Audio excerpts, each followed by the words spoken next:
Samajwadi party को सत्ता तक पहुंचाने का सपना देख रहे अखिलेश यादव गठबंधन के सहयोगियों के साथ मजबूती से आगे बढ़ने का संदेश दे रहे हैं। चुनावी तारीखों के ऐलान के बाद अखिलेश ने तरीका भी बदला है और नई तरकीब के जरिए जीत की राह आसान करने की उम्मीद जता रहे हैं। लखनऊ में गठबंधन के सहयोगियों के साथ अखिलेश की ये तस्वीर भी कई संकेत दे रही है। बैठक में चाचा शिवपाल भी मौजूद रहे। शिवपाल सिंह यादव फिलहाल अखिलेश यादव से मुलाकात के बाद निकल गए हैं। साफ तौर से आप देखें तो ये बाएं साइड में शिवपाल जी बैठे हुए, फिलहाल साथ में आदित्य जी भी बैठे हुए हैं, हाथ हिला रहे हैं। दोनों लोग मुस्कुरा भी रहे हैं, मुस्कुरा रहे हैं बिल्कुल। बैठक करीब 1.25 घंटे चली है। इससे पहले 45 मिनट तक उनके आवास में बैठक चली है। जलेश्वर मिश्रा ट्रस्ट और उनके आवास की दूरी बेहद कम है, करीब 300 मीटर है।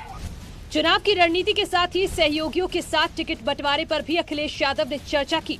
मुकाबला बीजेपी से है, लिहाजा उसी हिसाब से तैयारी करने को भी कहा गया। सबको साधने के लिए क्या फॉर्मूला होगा, इस पर सबकी निगाहें टिकी हैं। लेकिन सहयोगी दल फिलहाल सब कुछ सही होने का संकेत दे रहे हैं। कैसे 2022 में सरकार बनेगी, कैसे चुनाव लड़ेंगे हम लोग, उस पर काफी लंबी वार्ता हुई और साथ में नाश्ता किया गया, साथ में अच्छे माहौल में चर्चा हुई। 2022 के लिए रणनीति आदरणीय अखिलेश यादव जी ने समझाया, हम लोग विचार जाने और आगे कैसे सरकार बनेगी 2022 की, इस पे वार्ता हुई। चाचा शिवपाल जी थे, ओम प्रकाश राजभर जी थे, आदरणीय कृष्णा पटेल जी थी और संजय चौहान जी थे, मैं था कि डॉक्टर मसूद साहब थे। टिकटॉक को लेकर के कोई बातचीत हुई?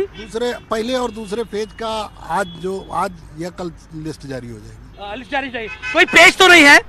नहीं, कोई पेच नहीं, एकदम बहुत अच्छे माहौल में चुनाव। आप भी मुस्कुरा रहे हैं, एकदम खुश हैं। अखिलेश यादव ने पूरब से लेकर पश्चिम तक छोटे छोटे दलों को साथ जोड़ा है ताकि हर क्षेत्र में जातीय और सामाजिक समीकरणों के हिसाब से सियासत की साइकिल आगे बढ़ाई जा सके। इसके लिए सबकी भूमिका तय की जा रही है और सबको अहमियत देने का संदेश भी दिया जा रहा है।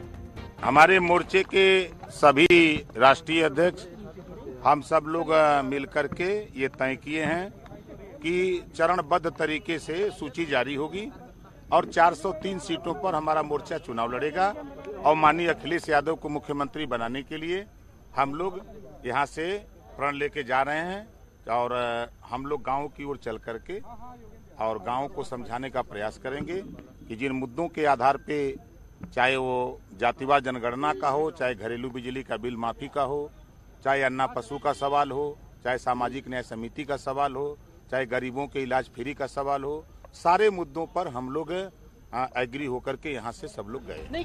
सहयोगियों को साधे रखना अखिलेश यादव की सबसे बड़ी परीक्षा है और इसे सफलता की उम्मीद भी है। लेकिन अखिलेश के सामने अपने लोगों के साथ बनाए रखने की भी चुनौती है। लिहाजा स्वामी प्रसाद मौर्य को लेकर चल रही हलचल के बीच अखिलेश यादव ने अपने करीबी मनोज पांडे को बुलाया और उनसे भविष्य के समीकरणों पर चर्चा की। अपने पार्टी का, अपने नेता अखिलेश यादव का कार्यकर्ता हूँ, इसमें किसी को कोई संदेह नहीं होना चाहिए और जहाँ से विधायक हूँ वहीं ऊंचा हार से चुनाव लड़ रहा हूँ, माननीय राष्ट्रीय अध्यक्ष जी के ही आशीर्वाद और उनकी कृपा से। स्वामी प्रसाद मौर्य के आने से क्या सपा ज्यादा मजबूत होगी क्या? निश्चित रूप से आज पूरा प्रदेश के बहुत मजबूत नेता आदरणीय राष्ट्रीय अध्यक्ष आदरणीय अखिलेश यादव जी के निर्देशन में, उनकी देखरेख में, उनकी सिद्धांत और विचारधाराओं पर विश्वास कर समाजवादी पार्टी के साथ आ रहे हैं। इससे निश्चित रूप से समाजवादी पार्टी का कारवा बढ़ रहा है। अखिलेश यादव अपनी बिसात बिछा रहे हैं, सहयोगियों के सहारे सत्ता तक पहुंचने का सपना भी सजा रहे हैं।